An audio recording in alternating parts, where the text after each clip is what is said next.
अगर हम बात करें पैटर्न के बारे में, थोड़ी पहले तो कुछ नॉर्मल सी बातें हो जाएं आपसे, और ये नॉर्मल बड़ी ही एबनॉर्मल बातें होती हैं, है ना। सबसे पहले जब कभी भी आपका जिस तरीके के एग्जाम की हम लोग तैयारी कर रहे होते हैं, उसमें सबसे जरूरी होता है भरोसा। अपने ऊपर पहले आपको बिलीव करना होगा, ठीक है, कि आप ये कर सकते हो। सबसे पहले ये भरोसा आपके अंदर होना चाहिए। अगर आपके अंदर ये भरोसा नहीं होगा तो फिर आगे मामला नहीं बढ़ेगा। शुरुआत यहीं से होती है ना, कि आपके ऊपर भरोसा होना चाहिए खुद को, ठीक। और ये जो एग्जाम होते हैं ना, इसमें ना बड़े ठंडे दिमाग से आपको काम करना होता है ना। कूल टेम्परामेंट आपका होना चाहिए। ठंडे दिमाग से मैं इसलिए कह रहा हूं क्योंकि आपको बहुत सारे सवाल यहां करने की आवश्यकता नहीं होती है। क्यों? क्योंकि कट ऑफ कम जाता है, ठीक है, बहुत कम कट ऑफ जाता है। अगर आपको एक डिसेंट सा आईआईटी का कॉलेज चाहिए तो आप डिसेंट नंबर ऑफ क्वेश्चंस करके आ जाएंगे, तब भी आपका बहुत बढ़िया रैंक आ जाएगा। फुल में फुल नंबर लाने के चक्कर में कई बार ऐसा होता है कि हम जल्दीबाजी में सिली मिस्टेक कर देते हैं, है ना।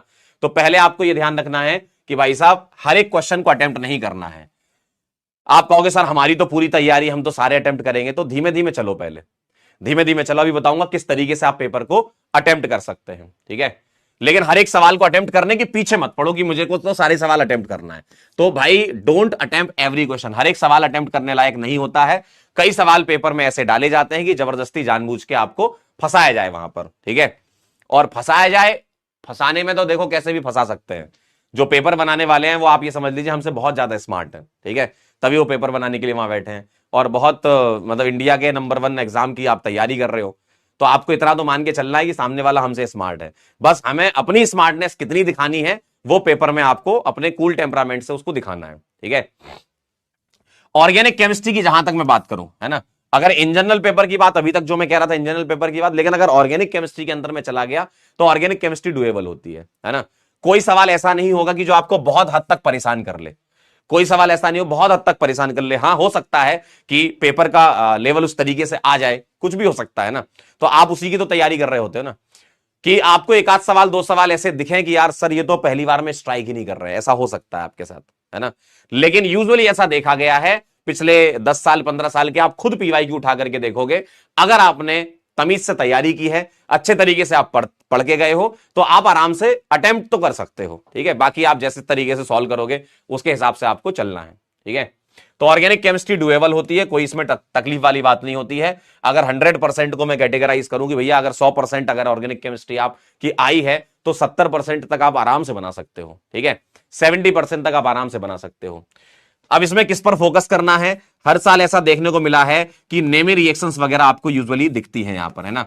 नेम रिएक्शन कौन सी वाली? जो एनसीईआरटी में दी है लेकिन हायर लेवल पर। जैसे एनसीईआरटी में एल्डोल दी है, एल्डोल का एक्सट्रीम पॉइंट तक आप पढ़ लीजिए। कैनिजारो दिया, कैनिजारो के एक्सट्रीम पॉइंट तक पढ़ लीजिए। हेलोफॉर्म दिया, हेलोफॉर्म के एक्सट्रीम पॉइंट तक पढ़ लीजिए। एनसीईआरटी में उतना नहीं दिया है, लेकिन कौन सी नेम रिएक्शन तुम्हें पकड़नी है? एनसीईआरटी वाली पकड़नी है। देखने के तो ऐसा होता है कि जेईई एडवांस का सिलेबस बहुत वास्ट होता है, बहुत बड़ा सिलेबस होता है। अनाप शनाप बहुत सारी नेम रिएक्शन आपको देखने को मिलेंगी, और यूजुअली हम लोग क्लासेस में भी कराते हैं उसको। लेकिन आपको इस समय किस पर फोकस करना चाहिए? अगर आप मेरे से सच्चाई सुनोगे ना, तो सच्चाई यही है कि एनसीईआरटी की नेम रिएक्शन लेकिन हायर लेवल पर, ठीक है। तो आप पूछोगे ना कि भैया नेम रिएक्शन कौन सी, तो एनसीईआरटी की नेम रिएक्शन, लेकिन उसका लेवल हाई रखना है जो जेईई एडवांस का लेवल होता है। तो वो नेम रिएक्शन आपको कवर करनी है। स्टीरियो केमिस्ट्री को जितना डीप में आप पढ़ सकते हैं पढ़ लीजिए, क्योंकि स्टीरियो केमिस्ट्री से तो सवाल आने ही वाला है, आप ये समझ लीजिए। और स्टीरियो में बेसिकली ऑप्टिकल आइसोमेरिज्म से सवाल आता है। रिएक्शंस के दौरान भी सवाल पूछ सकते हैं, जैसे कई बार सवाल पूछा गया है कि भैया ओजोलिसिस करा दिया, पहले मॉलिक्यूल कायरल था, अब बताओ कितने कायरल प्रोडक्ट बने, कितने कायरल प्रोडक्ट बने। ये सब चीजें पूछी जाती है, ठीक।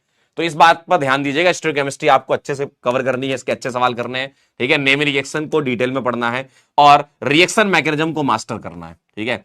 Reaction mechanism in the sense कि कई बार क्या होता है, जो पैराग्राफ टाइप के सवाल होते हैं, पैराग्राफ टाइप के सवालों में अगर आपकी रिएक्शन मैकेनिज्म स्ट्रांग होगी तो मतलब आप समझते होगे कि भैया SN1 रिएक्शन क्या होती है, SN2 क्या होती है, E1 क्या होती है, E2 क्या होती है, इलेक्ट्रोफिलिक एडिशन रिएक्शन क्या होती है, न्यूक्लियोफिलिक एडिशन रिएक्शन क्या होती है, तो आपको पैराग्राफ टाइप के सवालों को स्ट्राइक करने में आसानी रहेगी, है ना। क्योंकि वो काफी लेंदी टाइप के होते हैं और वो सिंक होता है ना।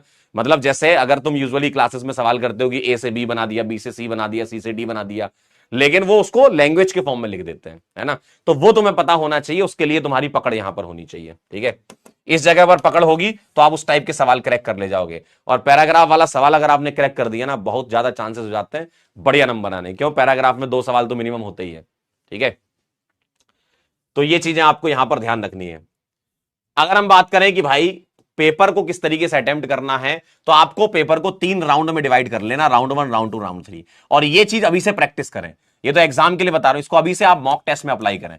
आप जो भी टेस्ट दे रहे हैं एडवांस के, उनमें आप ये अप्लाई करें कि राउंड 1 में आप वही वाले लें जो श्योर शॉट वाले हैं। मतलब जो देखो, हर पेपर में हर सवाल तो टफ नहीं होता ना, इतना बात तो मानते हो ना। दिल पर हाथ रख के ये खुद से भी पूछ सकते हो कि सर हर सवाल तो टफ नहीं होगा, है ना, हर सवाल तो यहां पर टफ नहीं होगा। इजी क्वेश्चन, मॉडरेट क्वेश्चंस और लेंदी क्वेश्चंस या रिस्की क्वेश्चन जिनको बोलते हैं, जहां सिली मिस्टेक होने की गुंजाइश होती है, इनका प्रॉपर परसेंटेज होता है। और अगर देखा जाए तो इजी प्लस मॉडरेट को मिला लें, इजी प्लस मॉडरेट को मिला लें तो ये लगभग 65% के आसपास या 70% के आसपास तक मामला जाता है। बाकी के बचे 30-35, मान लो 40% भी बचे, तो भी तुम 60% तक भी अगर कर आए ना, तो भाई साहब 60% में तो बहुत अच्छी रैंक आती है, 60% में तो बहुत अच्छी रैंक आती है भाई, है ना।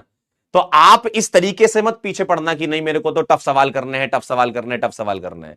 बेटा जिसका सिलेक्शन होने वाला है, जिसको अच्छा आईडी मिलने वाला है, वो इजी से मॉडरेट वाले क्वेश्चंस को ज्यादा टारगेट करता है। अब टफ वाले में अगर मान लो आपने 30% जो 40% टफ आने हैं, उसमें से अगर 10-15% भी तुमने निकाल ले गए ना, तो तुम बहुत आगे निकल गए भाई, बहुत आगे निकल चुके हो तुम। ठीक है, क्लियर है। तो ये बात आप ध्यान रखना कि सीधे यहां मत आना, राउंड 1 में पहले इजी क्वेश्चन श्योर शॉर्ट जो आपको आता ही है कि हाँ यार ये सवाल तो बन ही जाएगा। और कई सवाल ऐसे होते हैं जो डायरेक्ट देख करके बनते हैं, क्योंकि तुम तैयारी करके तो जाते ही हो। फिर थोड़े से ऐसे सवाल जो मॉडरेट वाले होते हैं, जिसमें थोड़ी थिंकिंग लगती है, आपको लगता है कि थोड़ा सोचना पड़ेगा, दिमाग पर जोर डालना पड़ेगा, तभी बनेंगे ये। ठीक है, क्लियर है। ये कहानी है। और लेंदी क्वेश्चंस जो होते हैं वो तो होते ही है, देखो वो डालते ही है, वो इसलिए डालते हैं क्योंकि उनको कंपटीशन में बाहर भी तो करना है लोगों को। ये सिलेक्शन का एग्जाम नहीं है, ये रिजेक्शन का एग्जाम है ना। ये जो एग्जाम है ना, ये रिजेक्शन का एग्जाम है। तो अब आपको ये बचना है, रिजेक्शन से बचना है। तो वो कैसे बचोगे? आपके पास हथियार होने चाहिए जो साल भर तुम लोगों ने तैयारी की होगी, जहां भी आप पढ़े हो, साल भर आपने तैयारी की होगी, वही तो सीखा है तुमने कि किस तरीके से क्वेश्चंस का सिलेक्शन करना है आपको। ठीक है, और यही चीज आप यहां पर अप्लाई कर लीजिए। ठीक है, इस बात को ध्यान रखिएगा। कुछ सवालों की प्रैक्टिस कर लो, IUPAC में आपको तकलीफ नहीं आएगी, है ना। आपको क्या करना है? अच्छे क्वेश्चंस करने हैं, क्वालिटी क्वेश्चंस करने हैं, और जो पिछले 10 साल में PYQ आए हैं वो करना है। इतना अगर आप करते हुए चलते गए हर एक चैप्टर में, तो आपका काम बन गया, है ना। अच्छे से आप पढ़ते रहिए, खुद के ऊपर भरोसा रखिए। बस मेरा यही कहना है, ऑर्गेनिक केमिस्ट्री कोई बहुत ताबड़तोड़ नहीं आती है, जितना आती है जो आप पढ़ के जाते हो वही आती है। सिली मिस्टेक होती है तो ही आपसे गलत होता है, अदरवाइज कोई स्कोप नहीं है इस सवाल को गलत करने का। जितने भी चाहे आइसोमेरिज्म का सवाल आ जाए, चाहे GOC का आ जाए, अगर कॉन्सेप्चुअली आप स्ट्रांग हैं, बहुत अच्छे से आपने प्रैक्टिस कर रखी है, अपना लास्ट में एकदम टच दे रहे हैं अपन, इसको कर लीजिए।